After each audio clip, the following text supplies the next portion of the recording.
Docteur Poirier, on a beaucoup parlé de légalisation du cannabis. On va en parler encore davantage en 2018. Ouais. Vous êtes cardiologue. Comment vous appréhendez ça, la légalisation? On appréhende ça de façon incroyable parce que ça va être cool, fumer un joint. Là, c'est plus cool de fumer. Là, ils prennent la cigarette électronique, les jeunes, qui est moins dommageable que la cigarette ordinaire. Mais un joint, là, dépendant des études, dépendant du type de pote, parce qu'ils l'ont amélioré, hein, dépendant de ce que nous autres, on a connu dans les années 70 ou que les bébés boomers ont connu dans les années 70, un joint, ça pourrait équivaloir à 10 cigarettes.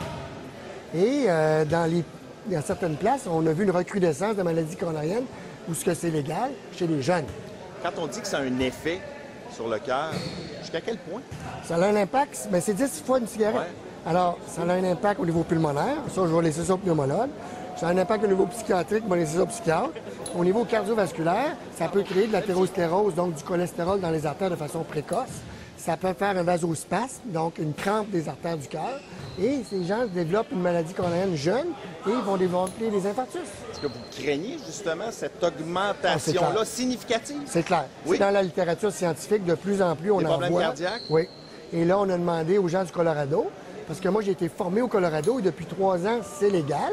Fait qu'au-delà de se faire progner en voiture parce que tu es gelé comme une balle, les cardiologues voient de plus en plus de patients jeunes. C'est ce que vos confrères vous racontent. Quand je parle jeunes, oui, je les ai appelés, moi, parce que je voulais avoir des chiffres en préparation de la légalisation au Québec.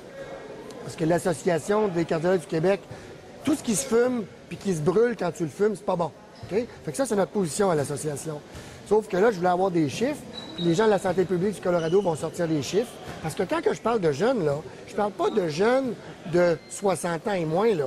C'est 50 et 40 ans et moins. Ça, c'est jeunes. Qui vont se retrouver avec des problèmes de cœur. Qui vont se retrouver avec un infarctus de l'angine. Écoutez, j'ai un patient sur l'étage en ce moment que je vais faire ponter. Seul facteur de risque, fumeur de cannabis, qui a 48 ans. C'est un effet direct. Bien là, 1 plus 1, ça fait 10. On voit des gens qui bougent derrière nous. Dernière question, on est en début d'année. Je veux vous parler des résolutions. D'abord, vous en pensez quoi? Ah, je pense que c'est vraiment... J'emploierais pas les mots que Trump utilise, mais vraiment, c'est quelque chose de futile.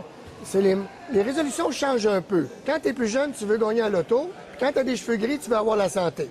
Mais c'est toujours les mêmes résolutions de 10 ans en 10 ans. Puis les gens, 9 des gens les gardent. Puis pourquoi le 1er janvier? Pourquoi pas la date de ton anniversaire? J'oublie le mot résolution d'abord. La recette pour éviter les problèmes cardiaques. La recette, faut bouger. C'est de manger comme du monde puis de bouger. Puis j'ai pas dit de manger du carton. Puis j'ai pas dit de courir des marathons en bas de 3h30. Mais la résolution, pensez à votre père ou à votre mère qui est soit mort d'un cancer ou meurt du cœur. C'est 66 du monde qui meurt de ces deux affaires-là. Si vos parents sont décédés de ça, pensez à ça toutes les fois que vous faites des résolutions, puis vous mangez de la scrap, puis vous prenez les ascenseurs, puis les escaliers roulants. Il n'est jamais trop tard pour commencer. Jamais trop tard. Jamais trop tard.